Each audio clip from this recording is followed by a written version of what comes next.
yourself using what you just discovered to go back to meeting?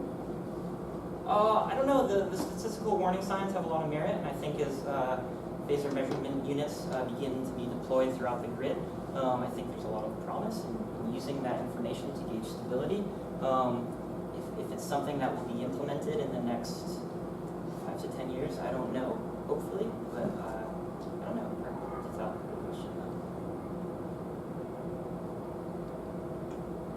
Yes, Dr. So you made a lot of assumptions in your work.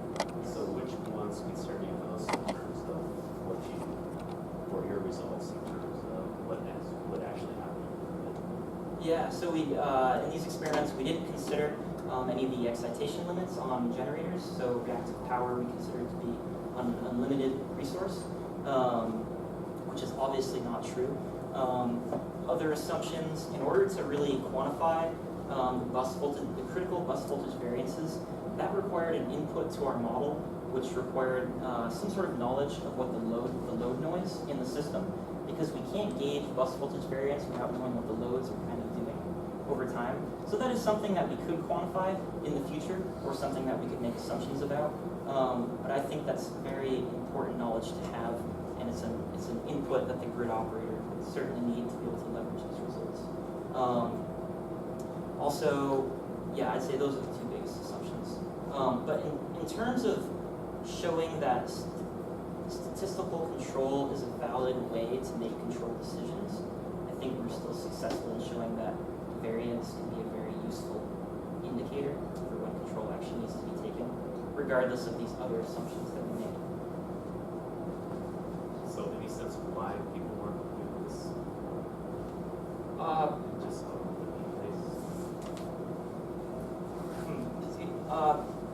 probably because phasor measurement units haven't been deployed until now. Does that answer the question? Or okay, yeah, I'm guessing that's why.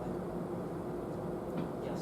So Sam, with your methods in picking up this problem in the grid, would you say is it a quicker method, or is it more precise, or both, or one or the other, compared to what's traditionally being used?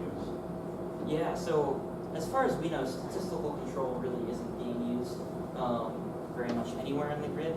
And traditional power systems engineers are very conservative when they make decisions about control and about assessing stability and about operating margins.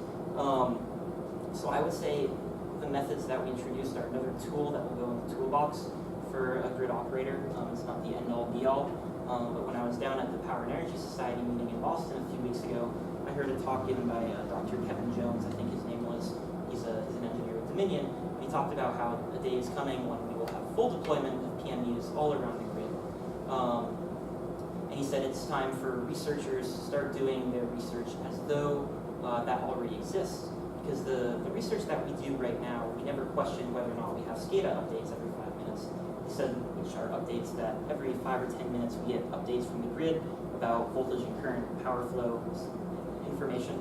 And he said someday in the future it will be the same way with this real-time statistical data, that we will have that available at all times at the transmission level, not necessarily the distribution level. So I think we've shown that there is huge value in looking at the statistics of bus voltage variance and autocorrelation. If the data is there, why not? You know, it could be another valuable tool, and even if it mitigates one voltage collapse or dynamic instability event, it could be worth its weight. Yes?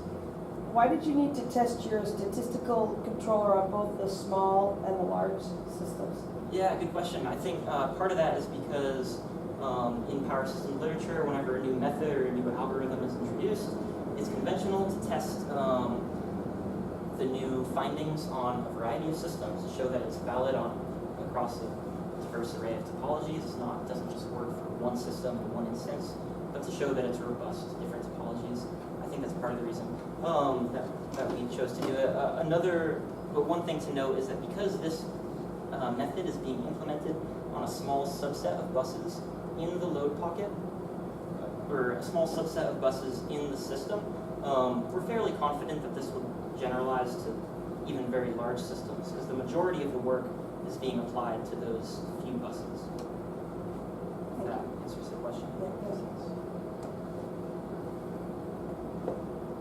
Just to add to that, maybe I think this is something that a lot of academics do not do, is test their algorithm on a real-sized system.